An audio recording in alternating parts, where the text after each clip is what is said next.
Nós, desde a quinta-feira passada, estamos investigando algumas questões acerca de Cristo, acerca de Jesus, aproveitando que estamos no mês de dezembro, quando as pessoas se voltam naturalmente para a lembrança do nascimento de Jesus e, portanto, ficam mais interessadas em conhecer alguma coisa do Senhor Jesus. Nós então estamos tratando aqui de algumas questões sobre o Cristo. E a pergunta que vamos levar em consideração nesta noite é: o que Jesus está fazendo hoje no céu? Algumas pessoas têm uma visão do céu completamente distinta do que nos mostra a palavra de Deus. Alguns pensam no céu como aquelas nuvens intermináveis e uns anjos tocando harpas, ou às vezes aquela relva, aquela campina verde, as pessoas debaixo de umas árvores. Mas o céu não é nada disso, e nem Jesus está no céu simplesmente lá sem nada fazer. Há uma atividade muito grande no céu, e o Senhor tem um ministério muito ativo neste momento ali no céu. A Bíblia traz muitas informações sobre isso, e nós precisamos conhecer o que o Senhor está fazendo hoje no céu. Até porque, como lemos aqui na Epístola aos Hebreus, diz o versículo 24 que o Senhor entrou nos céus por nós. Ele compareceu, Ele está lá por nós. E se Ele está lá por nós, vamos saber o que Ele está fazendo por nós lá no santuário eterno, lá no céu, em nosso favor. A Bíblia é muito rica quando ela fala do ministério de Jesus aqui nesta terra. Jesus veio, encarnou, nasceu, aqui andou, pregou, ensinou, curou, fez tantas coisas que os evangelhos têm muitos versículos para nos falar sobre esta realidade. A Bíblia também fala sobre a volta de Jesus para buscar a sua igreja. No texto aqui em questão, no último versículo, ele diz que o Senhor aparecerá segunda vez aos que o esperam para a salvação. Cristo virá para buscar a sua igreja, e quando Ele vier, nos levará para o céu, e aí haverá o momento do galardão no tribunal de Cristo, o momento da comunhão nas bodas do Cordeiro. Depois retornaremos à terra com Ele para o milênio, e isso a Bíblia descreve também. Mas o que nos interessa hoje investigar não é o que Jesus fez quando esteve aqui na terra, nem o que Ele fará quando voltar aqui para buscar a sua igreja e depois para estabelecer o milênio, mas o que Jesus está fazendo hoje no céu. Ele está lá ativo, trabalhando por nós, e nós precisamos ver então o que o Senhor está fazendo. A primeira coisa que nós vemos é que o Senhor está no céu, reinando e também esperando. A Bíblia diz, queridos, que Cristo está reinando lá no céu, porque quando Ele subiu ao céu, Ele assentou-se à destra de Deus. Ele está lá assentado no trono ao lado do Pai e, portanto, assumiu de volta aquela posição que sempre foi sua, mas que diz o apóstolo Paulo, ele esvaziou-se da sua glória e majestade naquele processo que é a humilhação de Cristo, que começa com a sua encarnação e culmina na cruz. E depois vem a sua exaltação, que começa na ressurreição e termina no trono, onde Ele está assentado lá no céu, à direita de Deus. Quando nós lemos a primeira epístola de Pedro, capítulo 3, ele diz: o qual Jesus está à destra de Deus, tendo subido ao céu, havendo-se-lhe sujeitado os anjos e as autoridades e as potências. Cristo está reinando. Ele não é mais aquele menino na manjedoura. Ainda tem gente que adora ou que clama ao menino Jesus. O menino Jesus não existe mais. Não existe mais aquela criança indefesa que algumas pessoas ficam venerando no Natal.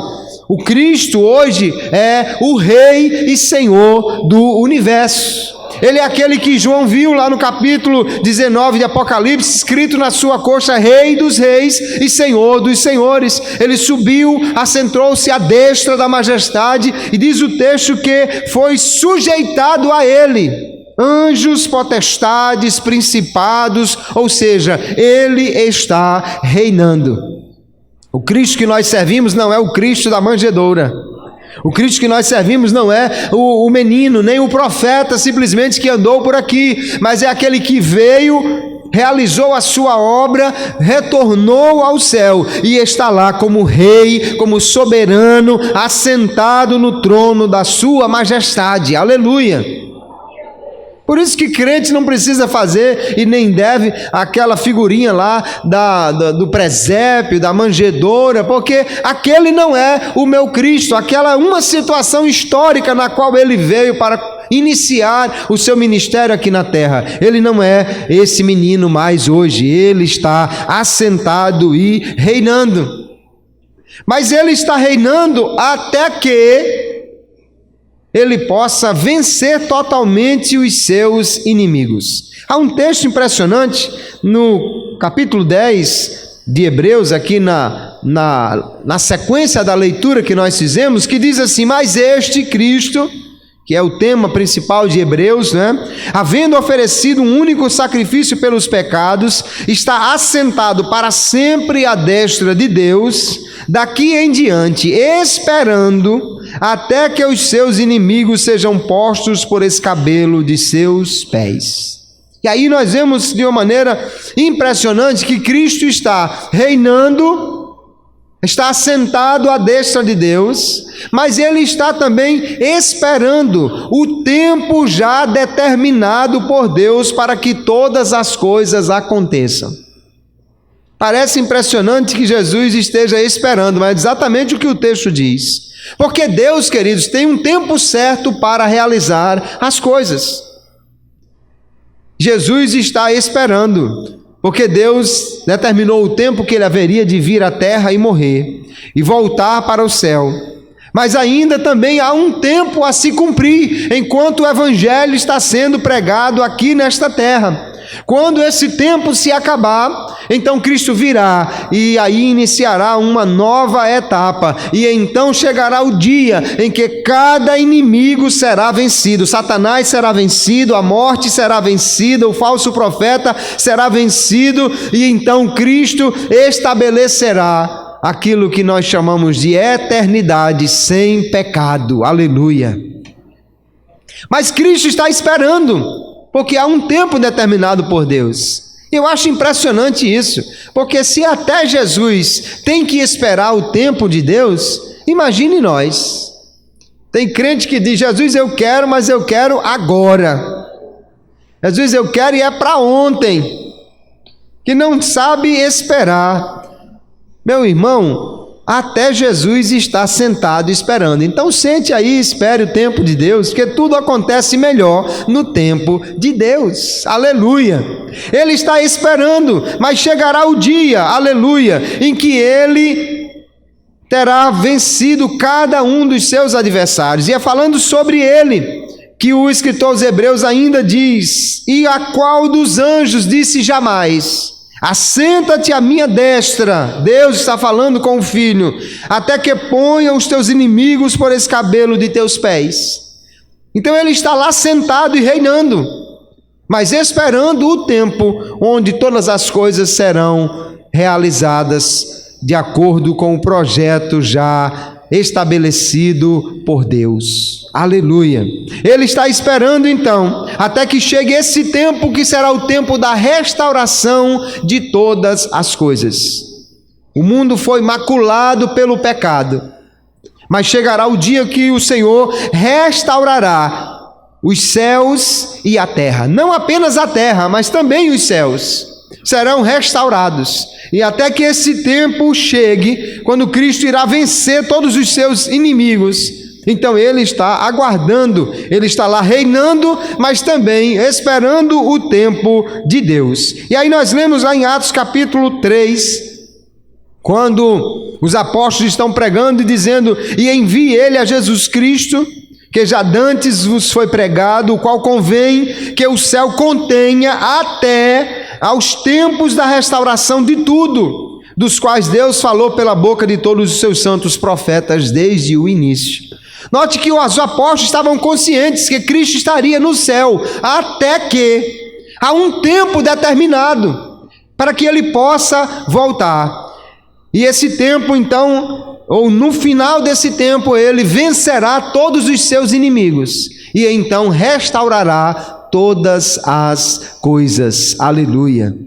Nós às vezes vemos essa dificuldade dos crentes, essa luta que temos contra os principados, as potestades, mas essa luta, irmãos, é como que alguém estivesse assistindo hoje um documentário acerca da Segunda Guerra Mundial, e você vê o desembarque das tropas aliadas na Normandia, no famoso dia D, e muita gente morre, e você fica olhando: meu Deus, será que eles vão conseguir? Será que eles vão conseguir furar esse bombardeio nazista aí para poder desembarcar? A gente só fica olhando para isso e talvez tendo alguma dúvida se a gente não conhecer a história.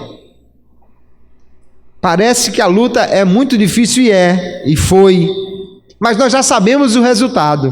A vitória hoje já está determinada. Assim também nós estamos lutando, cada dia batalhando pela fé, lutando contra o inimigo de nossas almas, mas de uma coisa nós podemos ter a certeza: a vitória de Deus e do seu povo já está determinada. Cristo está reinando, aleluia, até que chegue o dia quando ele restaurará todas as coisas, aleluia. Não há nenhuma dúvida quanto ao futuro, porque Deus, aleluia, já assentou Jesus como rei e como vencedor, e disse assim: assente-se aqui, até que chegue o dia que todos os inimigos serão vencidos. Até lá nós estamos batalhando, mas com a certeza que a vitória é nossa pelo sangue de Jesus. Aleluia. Então, até que esse dia ocorra e Cristo possa ver os seus inimigos todos derrotados, ele está lá reinando, assentado à destra de Deus. Aleluia. É assim que João o vê no Apocalipse. É assim que na visão João enxerga Jesus assentado, reinando à destra de Deus. Mas tem outra coisa que Jesus está fazendo lá no céu enquanto ele reina e espera. Ele está preparando um lugar para a sua igreja. Ele prometeu, dizendo, um texto muito conhecido, João capítulo 14: na casa de meu pai há muitas moradas. Se não fosse assim, eu vos teria dito, pois vou preparar-vos lugar. Quando Jesus diz vou preparar-vos lugar, é porque ainda não estava preparado. Ainda ele precisava executar uma obra a fim de preparar este lugar para a sua igreja. Nós vamos ver que obra é essa que ele estava ainda por fazer. Ele disse: se eu for e vos preparar lugar, virei outra vez e vos levarei para mim mesmo, para que onde eu estiver, estejais vós também. Alguém olha essa partícula se e diz assim: então talvez Jesus tivesse dúvida e até tenta substituí-la, dizer quando eu for. Não, é si mesmo. O que ele está dizendo é: se eu for, então é certo que eu voltarei. E eu pergunto: ele foi? Sim, então é certo que ele vai voltar para buscar a sua igreja. Não há nenhuma dúvida, ele está estabelecendo uma condição: se eu for, eu volto. Se ele não tivesse ido, eu estaria em dúvida, mas se ele foi, ele prometeu: se eu for, eu volto, eu vou preparar o lugar, mas eu volto para buscar vocês para estarem comigo para sempre. Aleluia. E ele então foi preparar este lugar para nós. É muito importante nós entendermos, queridos, a construção aqui de Hebreus, em que ele está colocando Jesus num comparativo com os sumos sacerdotes humanos, ou com o sumo sacerdote que entrava no Santo dos Santos, e ele diz: Jesus entrou também no santuário divino, mas não como os sumos sacerdotes. Os sacerdotes entravam uma vez por ano, e ali havia uma propiciação, uma cobertura de pecado, mas Cristo ofereceu um único sacrifício. No entanto, ele diz, olha, no capítulo 6 de Hebreus, a qual temos como âncora da alma segura e firme e que penetra até ao interior do véu, onde Jesus, note bem, nosso precursor, entrou por nós, feito eternamente sumo sacerdote segundo a ordem de Melquisedeque. E aí é muito importante perceber que o texto diz claramente: Jesus entrou por nós e ele foi o nosso precursor. Precursor é aquele que vai adiante de alguém, abrindo o caminho para quem vem atrás. Hoje, quando nós falamos da história, alguém pode dizer: o precursor da aviação foi Santos Dumont. Ele começou lá e outros vieram atrás dele no rastro das suas descobertas e tudo mais. Mas na época do Antigo Testamento, o sumo sacerdote não era precursor de ninguém. Ele entrava no santuário, no Santo dos Santos, mas ele não estava preparando o caminho para outro que viesse atrás. Mas Jesus, diz o texto de Hebreus, nós temos nele uma âncora segura, porque ele entrou no céu, aleluia, mas ele entrou como precursor, ele entrou abrindo o caminho, e agora ele diz, é como se uma corrente estivesse lá, ele é a âncora, e eu estou seguro nele. Se ele entrou, ele está abrindo o caminho para mim, para que eu também possa entrar lá. Está garantida a minha entrada no céu, porque ele já entrou por mim, ele foi na frente, aleluia, preparar o lugar como meu precursor. O precursor é como aquele batedor que vinha abrindo o caminho para que o exército viesse atrás, para que outros viessem atrás. Jesus foi preparar um lugar para nós, e esse lugar, queridos, precisava ser preparado, porque para preparar o lugar para a sua igreja chegar no céu, Cristo precisava purificar o céu. Alguém pode dizer, mas o céu não é puro, não? Sim, o céu é puro, mas ele também foi afetado, de uma certa maneira, pelo pecado, porque também houve pecado no céu. A gente canta dizendo, no céu não entra pecado, daqui para lá, mas lá já houve a rebelião de Satanás. No céu já houve um rebelde que se levantou contra a vontade de Deus. E agora o céu também precisa ser restaurado. Veja o que nós lemos aqui no capítulo 9. Capítulo 9 de Hebreus diz que Cristo entrou no mesmo céu para ali restaurar estas coisas. No verso 21 ele diz, quase todas as coisas segundo a lei se purificam com sangue, sem derramamento de sangue não há remissão. Verso 23, de sorte que era bem necessário, olha, ele diz que era necessário que as figuras das coisas que estão no céu, ou seja, aquelas peças do santuário que estavam aqui na terra, todas as peças que estavam no santuário da terra, foi mostrado a Moisés e disse assim, olha que o modelo está aqui no céu, faça conforme o modelo que está no céu. E ele diz, essas figuras da terra foram purificadas com sangue. Quando Moisés construiu as peças do tabernáculo, ele aspergiu o sangue sobre elas, sobre o altar, sobre cada peça para declará-las puras. E ele diz, olha, mas as próprias coisas celestiais, com sacrifícios melhores do que este. As coisas celestiais também precisavam ser purificadas. E só haveria uma maneira, era o sacrifício de Jesus, que ele levaria o seu sangue para poder purificar todas as coisas. A construção de Hebreus é essa, a lei purificava o pecado pelo sangue, e também Jesus, com o seu sangue, purificou as coisas celestiais. Quando nós olhamos para a obra de Jesus, queridos, ele morreu, e a sua morte corresponde ao sacrifício do animal lá na entrada do santuário.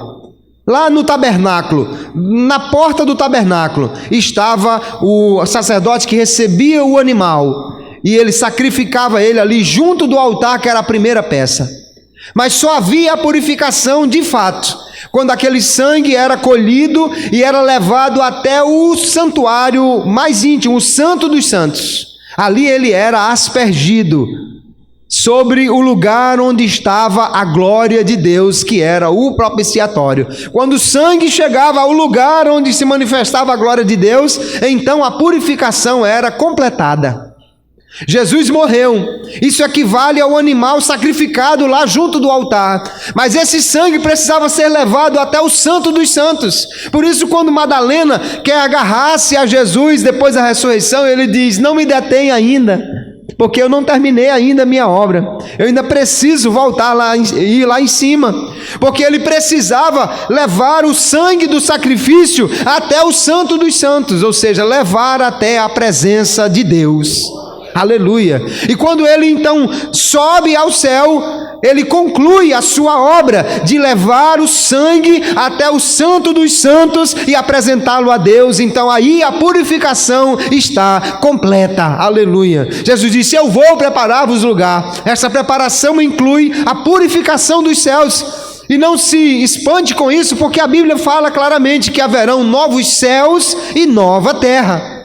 Não é só a terra que deve ser purificada, o céu também foi, de alguma maneira, tocado pelo pecado de Satanás. E depois que tudo isso for purificado, então o lugar para a igreja estará preparado, porque aí sim nós estaremos num lugar totalmente santo, na presença de um Deus santo, num corpo santo e glorioso, e nesse estado de total pureza e santidade, viveremos com Ele para todo sempre. Não haverá mais mancha do pecado sobre a igreja, e nenhuma marca de pecado ou lembrança dele no céu, porque tudo estará purificado. Aleluia. Cristo está preparando o lugar, e Ele está também no céu para conceder os dons à sua igreja. Lá em Efésios capítulo 4, nós vemos claramente a palavra de Deus dizendo: mas a graça foi dada a cada um de nós segundo a medida do dom de Cristo, pelo que diz, e ele cita os salmos: subindo ao alto, levou cativo o cativeiro e deu dons aos homens. E aí ele continua no verso 11: e ele mesmo deu, uns para apóstolos, outros para profetas, outros para evangelistas, outros para pastores e doutores. Cristo está no céu, queridos, e o seu ministério atual inclui conceder os dons à sua igreja. Aleluia. É através dos dons que ele faz com que a igreja cresça. Pelos dons nós evangelizamos, pelos dons nós oramos, os enfermos são curados, pelos dons nós acolhemos os outros, pelos dons nós ensinamos, pelos dons nós administramos, pelos dons a igreja vai fazendo a sua obra e vai crescendo, porque quem é que edifica a igreja? Não somos nós. No dia que lhe convidar, irmão, tem uma igreja ali meio caída para você ir lá para levantar, nem vá. Porque você não tem capacidade de levantar a igreja nenhuma. Você não tem condições de edificar a igreja do Senhor. Porque Jesus já avisou: eu edificarei a minha igreja. Quem edifica a igreja é Ele. Agora, uma das formas como Ele edifica a sua igreja é dando os dons a essa igreja. Veja que no mesmo texto de Efésios 4, capítulo 15 e 16, ele diz: antes, seguindo a verdade em amor, caridade, cresçamos em tudo naquele que é a cabeça, Cristo, do qual todo o corpo bem ajustado e ligado pelo auxílio de todas as juntas, segundo a justa operação de cada parte, faz o aumento do corpo para a sua edificação em amor. É para isso que Deus dá os dons à sua igreja. Um é evangelista, o outro é pastor, o outro é um intercessor, o outro é profeta, o outro ele dá o dom de ensinar, e assim vão trabalhando juntamente as partes para que haja o crescimento da igreja naquele que é a cabeça, Cristo. É Ele quem dá a capacidade. Aleluia. Se você tem condição de fazer alguma coisa na igreja, dê glória a Jesus, porque Ele é quem capacita. Se você foi dotado com alguma capacidade para fazer qualquer coisa para o crescimento do reino de Deus, é pela graça do Senhor que Ele concede os seus dons. Aleluia. Não é de mim, não é de você. Sozinhos nós não podemos. Nenhum homem pode fazer a igreja crescer se ele não for dotado pelos dons de Cristo, que é quem faz a igreja ser edificada. Então Cristo está lá no céu, trabalhando para a sua igreja crescer, através dos dons que Ele concede à mesma. Isso é maravilhoso, irmãos. Isso é maravilhoso, sabe por quê? Porque se o crescimento da igreja dependesse de nós, coitada da igreja. Se o crescimento da igreja dependesse da ação humana, a igreja não teria sobrevivido. A igreja está de pé, porque é Jesus quem faz ela crescer, aleluia. Na igreja primitiva tinha Judas, mas a igreja assim mesmo cresceu. Na igreja primitiva tinha Áquila, tinha Priscila, mas também tinha Safira, também tinha Jezabel, e a igreja assim mesmo cresceu. Aleluia, porque ela não cresce por causa da ação humana. Os homens agem na igreja dotados pelo Espírito de Deus, pelo dom que recebem de Cristo, aleluia. É Ele quem capacita os seus obreiros, e tanto é verdade que Ele nos manda orar. Vocês estão precisando de obreiros? Eu estou vendo que estão, porque a seara é grande, os obreiros são poucos. Se vocês estão precisando de obreiros, Ele não disse assim: monte uma escola e formem obreiros vocês sozinhos. Ele não disse assim: peguem os homens mais capacitados e transformem eles em obreiros. Não, Ele disse assim: peçam ao Senhor da seara que Ele envie obreiros para a sua seara. Aleluia, porque quem prepara obreiros é Ele, quem envia obreiros é Ele, quem capacita obreiros é Ele, aleluia. Nós só nos dispomos e depois usamos os dons que Ele nos deu para a edificação da sua igreja, mas quem está concedendo os dons é Ele, e quem está fazendo a igreja crescer é Ele. Por isso ela continua na sua marcha vitoriosa. Ninguém poderá deter a igreja, porque aquele que faz ela crescer está no céu trabalhando por nós. Aleluia. Se você pode fazer alguma coisa pela igreja, faça, mas não se glorie de nada, porque é o dom que Cristo lhe deu que faz você trabalhar eficientemente para crescimento da sua obra. Aleluia. Cristo está lá no céu, mas Ele está concedendo os dons à sua igreja, para que nós possamos fazer a sua obra. E aqui precisamos entender uma coisa, queridos: se queremos que a igreja cresça mais, precisamos buscar mais os dons. Se queremos que a igreja esteja mais edificada, precisamos buscar os dons. Precisamos valorizar os dons que Ele dá, e precisamos usar esses dons na sua casa. Não pode haver na igreja nenhum ciúme por causa dos dons. Ah, mas esse só quem quer pregar. Ora, se ele tem o dom do evangelista, deixa ele pregar. Ah, mas só esse outro que acha que pode administrar. Se ele tem o dom da administração, o dom do governo, deixe ele governar. Ah, só esse agora que acha que sabe ensinar. Se ele recebeu o dom do ensino, deixe ele ensinar.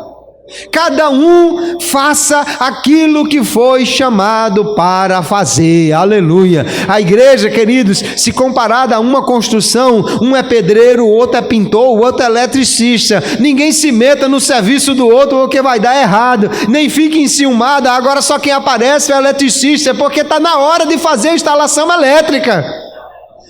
Ah, mas agora só que aparece é o pedreiro, o eletricista não tem trabalho. É porque primeiro tem que levantar a parede, depois é que vai botar a parte elétrica.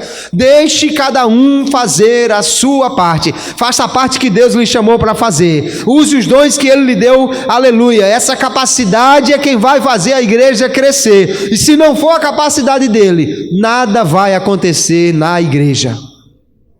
Nada. Aleluia.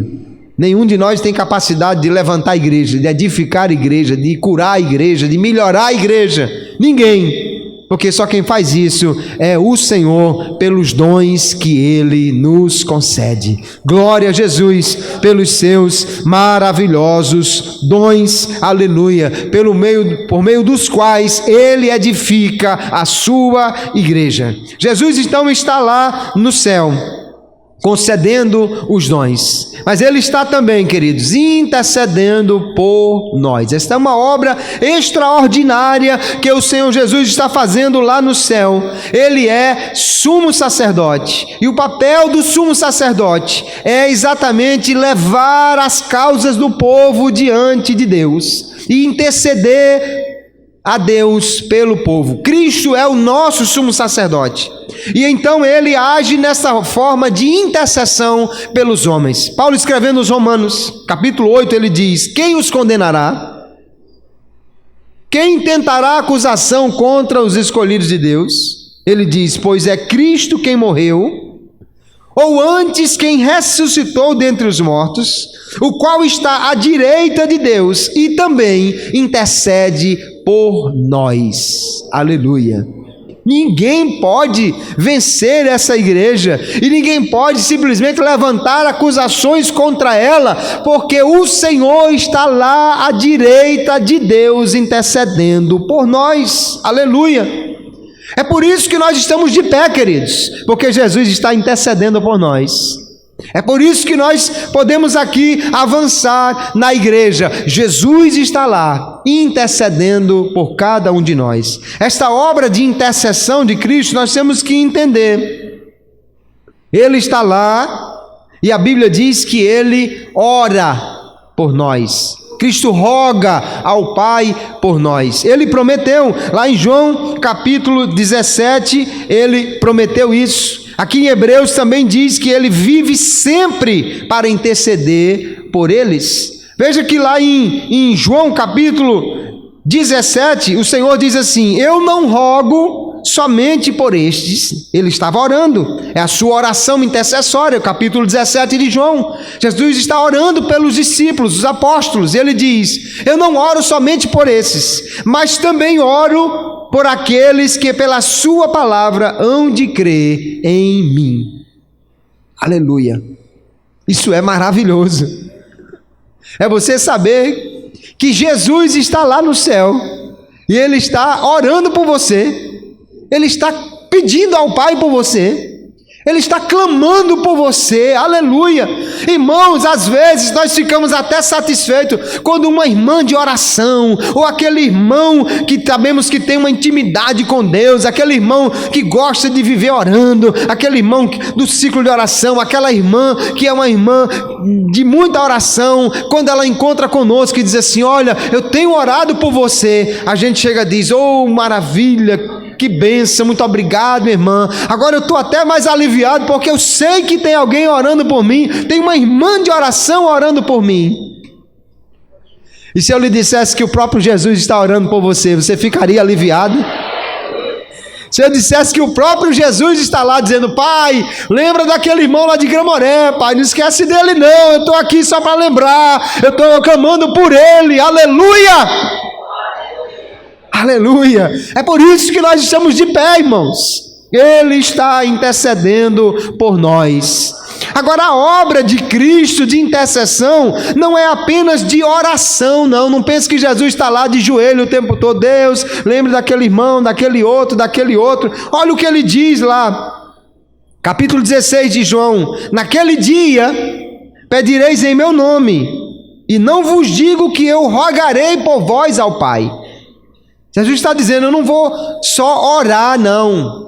Vocês passam para mim e eu passo para o Pai o pedido. Não é bem assim, não. Aí 1 Timóteo 2,5 diz que Ele é mediador entre Deus e os homens. Funciona mais ou menos assim. É como se, vou usar uma figura humana, né? Um cenário humano para nós podermos entender. É como se Jesus chegasse lá na porta da sala do trono, ele dá uma batidinha assim e diz: pai, é o seguinte, o irmão de Gramoré está aí, ele quer falar com o senhor, ele vai pedir uma coisa ao senhor. Agora faça o seguinte, atenda ele como se eu estivesse fazendo para mim. Tá certo, pai?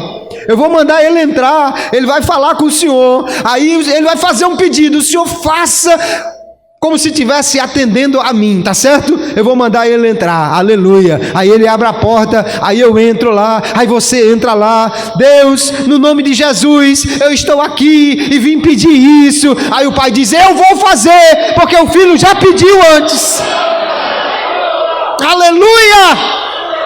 Eu vou fazer porque ele já entrou aqui, ele já mediou a sua causa, ele já intercedeu por você, já está tudo certo. Traga o pedido aí, diga o que é que eu vou fazer, porque ele já apresentou e ele pediu para fazer como se fosse para ele eu não posso negar não. Aleluia, essa é uma obra maravilhosa de intercessão do Senhor por nós. Ele não só está orando, pedindo, clamando, mas ele está mediando e intercedendo. Pai, ele vai chegar aí com um pedido, Senhor, atenda como se fosse para mim. Aleluia, aleluia. Dá para orar com mais confiança depois de entender essa verdade. Dá para orar com mais, aleluia, com mais força. Dá para orar com mais convicção depois que você entende que Jesus está lá intercedendo por você no céu. Aleluia, que obra extraordinária está fazendo o Senhor por mim e por você. Quando nós oramos no nome do Senhor, aleluia, o Pai está dizendo, eu vou fazer, ele já falou comigo. Eu vou fazer, ele já intermediou sua causa aqui, já está tudo certo. É por causa dele que eu vou fazer, viu? Mas eu vou fazer, porque ele já é mediador da sua causa perante mim. Aleluia!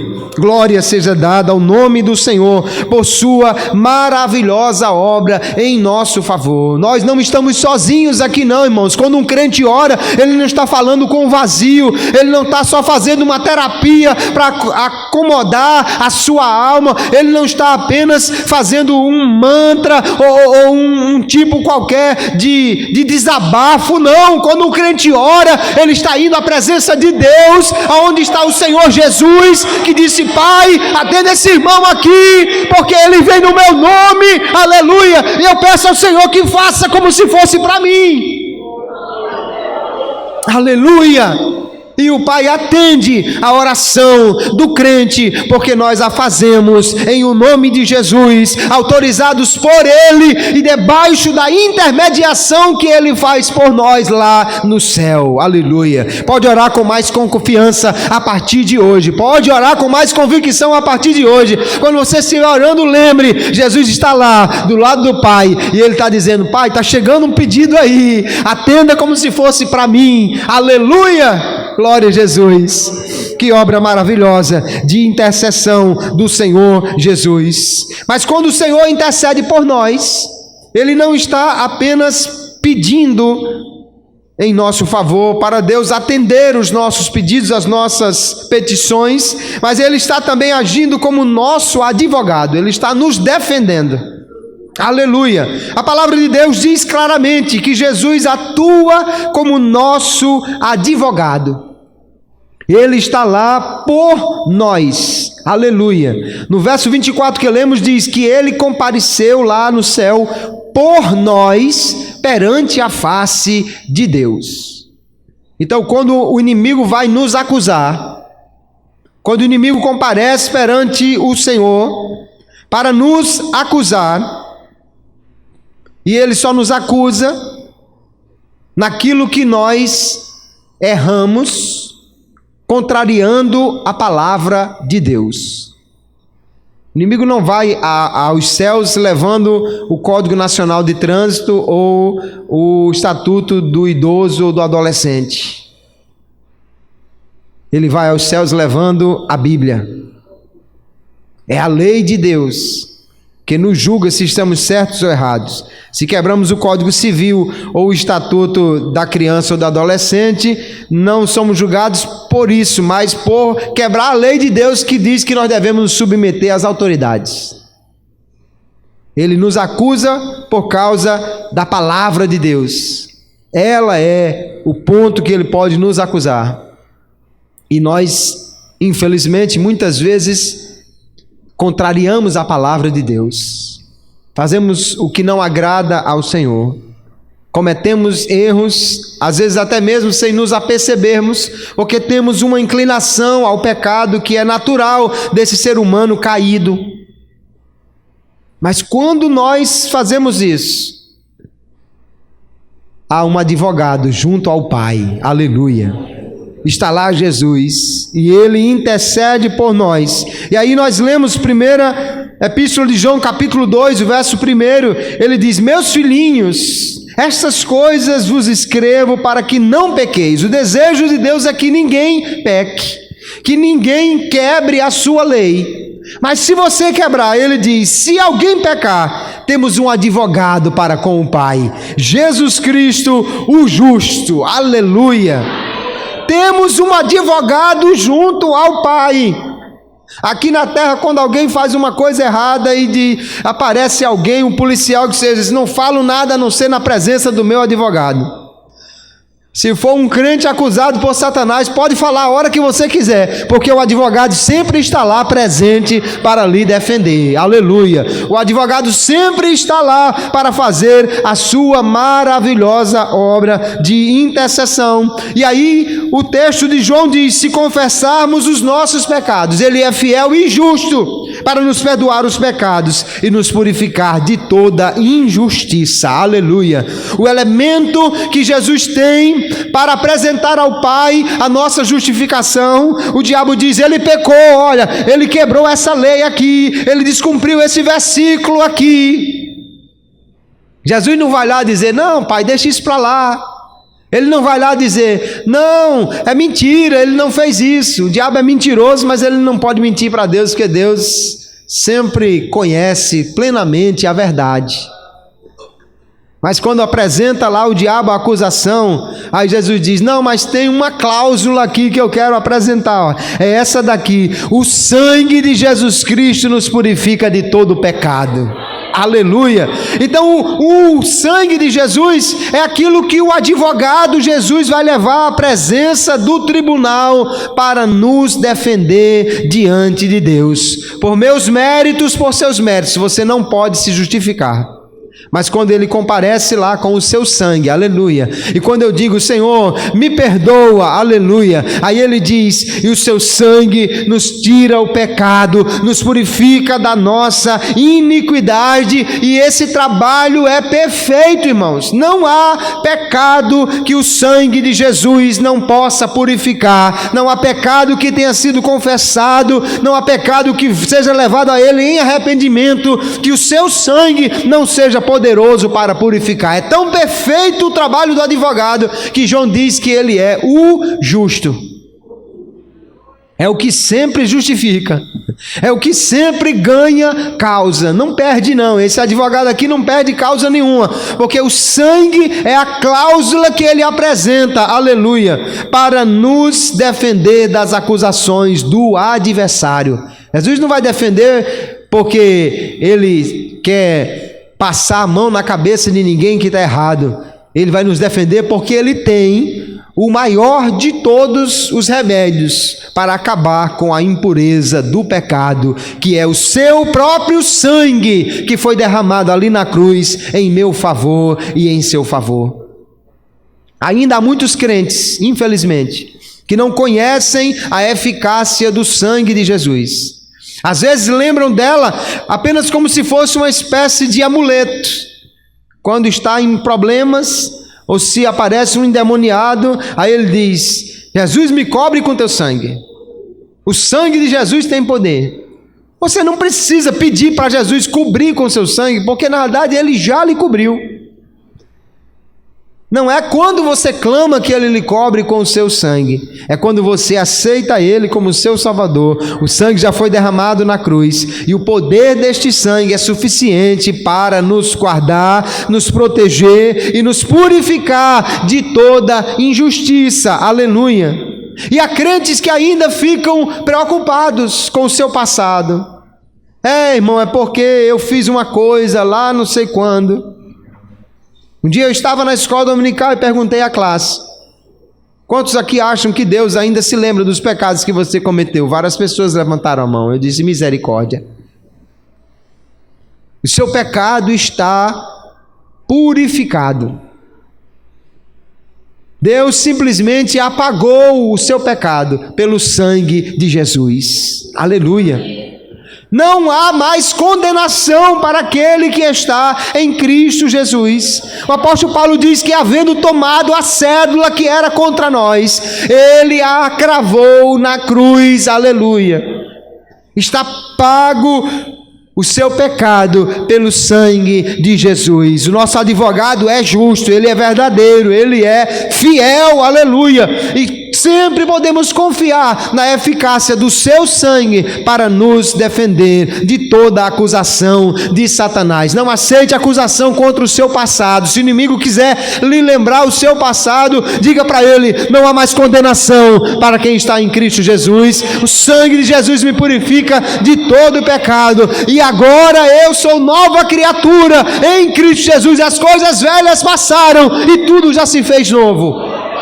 É a eficácia deste advogado que nos garante, aleluia, a defesa plena e perfeita diante do Pai. Nenhum que seja defendido por esse advogado será condenado no tribunal divino. Nenhum que se ponha sob a defesa desse advogado será condenado, porque ele tem poder para justificar a todos. Aleluia. Jesus está lá como nosso advogado. Ele está lá também como nosso socorro. Nós enfrentamos dificuldades, tribulações, muitas tentações, mas Jesus está no céu e ele atua também como um socorro para aquele que passa por tribulações. O escritor aos Hebreus, ele diz: pelo que convinha que em tudo fosse semelhante aos irmãos, para ser misericordioso e fiel sumo sacerdote naquilo que é de Deus, para expiar os pecados do povo. E aí ele completa: porque naquilo que ele mesmo, sendo tentado, padeceu, pode socorrer aos que são tentados. Se você passa por alguma tentação, Jesus, ele pode lhe socorrer na hora da tentação. Aleluia. E uma coisa que nós precisamos entender: não há tentação que você passe hoje que Jesus já não tenha enfrentado também. Por isso ele se fez homem. Ah, mas você pensa que é fácil trabalhar o dia todinho e de noite ainda estar na igreja? Jesus passou por isso tudinho, meu irmão. Não deixavam nem ele descansar direito, não deixavam nem ele dormir, nem ele comer direito. Ele não deixou de fazer a obra por causa disso, não. Ah, mas você pensa que é fácil? Eu sou homem, a gente cansa, tem sede, tem fome. Jesus passou por tudo isso também. Por isso o escritor aos Hebreus disse: em tudo ele foi tentado sem pecado, mas naquilo que ele foi tentado, ele pode lhe socorrer. Aleluia. Não há situação que você diga assim: Jesus, eu estou tão aperreado que o senhor nem sabe. Não há situação, porque ele sabe e ele experimentou cada uma das tentações que nós experimentamos. Não somente ele pode nos socorrer porque ele é Deus, mas também porque ele experimentou cada uma das tentações e as venceu, para que nele nós sejamos vencedores. Aleluia. Cada tentação que nós sofremos já foi enfrentada pelo Senhor e ele venceu cada uma delas. Aleluia. Se você é tentado pelo orgulho, Jesus venceu essa tentação. Se você é tentado pelo poder, Jesus venceu essa tentação. Se você é tentado pelo adversário a fazer algo mais fácil que contraria a vontade de Deus, Jesus foi tentado também por essa mesma tentação e ele venceu, para que nele nós sejamos mais do que vencedores. Aleluia. Olhe lá em Mateus capítulo 4, Jesus sendo tentado e vencendo, para você saber que ele pode lhe ajudar a vencer. E Paulo, escrevendo aos Coríntios, na primeira epístola, capítulo 10, ele diz: não veio sobre vós tentação senão humana. E de tentação humana Jesus entende, porque ele também é homem. Mas fiel é Deus, que vos não deixará tentar acima do que podeis, antes com a tentação dará também o escape, para que a possais suportar. E quem nos dá este escape é exatamente o Senhor, que é o nosso socorro. É o Senhor Jesus que nos socorre na hora da tribulação, na hora da angústia, na hora dificuldade que o inimigo muitas vezes nos impõe. Então nós vemos como é maravilhosa a obra de intercessão do Senhor Jesus por nós. Jesus está no céu, está atuando como nosso protetor, nosso socorro, nosso advogado. Ele é quem nos capacita, Ele é quem faz tudo por nós. Então nós podemos entender, queridos, que Jesus está plenamente ativo hoje no céu. Jesus não está lá simplesmente sentado num trono, recebendo a adoração dos anjos. Ele está trabalhando. E o que Ele está fazendo? Ele está trabalhando por mim e por você. Ele está trabalhando por nós. Ele entrou no céu por nós, aleluia. Ele foi na nossa frente, mas Ele está lá trabalhando por cada um de nós, trabalhando para que nós possamos vencer as tentações, trabalhando para nos defender das acusações do diabo, trabalhando para que nos conceda dons para podermos fazer a sua obra, trabalhando, intercedendo, vigiando, cuidando, fortalecendo. Ele está trabalhando por mim e por você. Por isso nós estamos de pé, aleluia. Jesus está lá, não apenas recebendo o louvor, mas trabalhando por cada um de nós e esperando o momento certo para concluir a obra que Ele veio morrer para fazer. Aleluia. Há um tempo determinado por Deus. Jesus pode voltar ainda hoje. Diga amém. Ele pode voltar ainda hoje, aleluia. Se Ele voltar hoje, então o tempo da restauração, aleluia, está adiantando, está correndo, está chegando, aleluia. Ele virá e nos levará para estar com Ele. Aí haverá a restauração completa da igreja, aleluia. Quando Ele voltar a estabelecer o seu reino, haverá a restauração da justiça na terra. E depois então os mortos serão julgados e haverá a restauração de todas as coisas. O pecado será retirado do universo criado por Deus, e então nós teremos um tempo de plena paz, justiça e pureza, aleluia, para todo o sempre, aleluia. Nós podemos hoje então agradecer a Jesus pelo que Ele está fazendo por nós. Ele está trabalhando para cumprir toda a missão que Deus lhe deu, toda a obra que Deus lhe deu. Você é um crente em Jesus, você nunca está sozinho, você nunca está sem advogado, você nunca está sem um intercessor, você nunca está sem um protetor, você nunca está sem alguém que trabalhe por você, porque Jesus está lá, aleluia, trabalhando para que você seja um vitorioso, um vencedor, para que você, aleluia, tenha capacidade para fazer a obra, para que você seja defendido dos ataques de Satanás. Ele está trabalhando por mim e por você, aleluia. Não pense em Jesus apenas como um menino da manjedoura. Ele não é mais isso não, aleluia. Ele é o rei que está assentado, esperando o tempo certo de cumprir a obra de Deus, e enquanto Ele espera, Ele está trabalhando por mim e por você, aleluia. Ao Senhor toda a glória, todo o louvor, toda a adoração, ao Senhor Jesus, aleluia. Rendemos toda a glória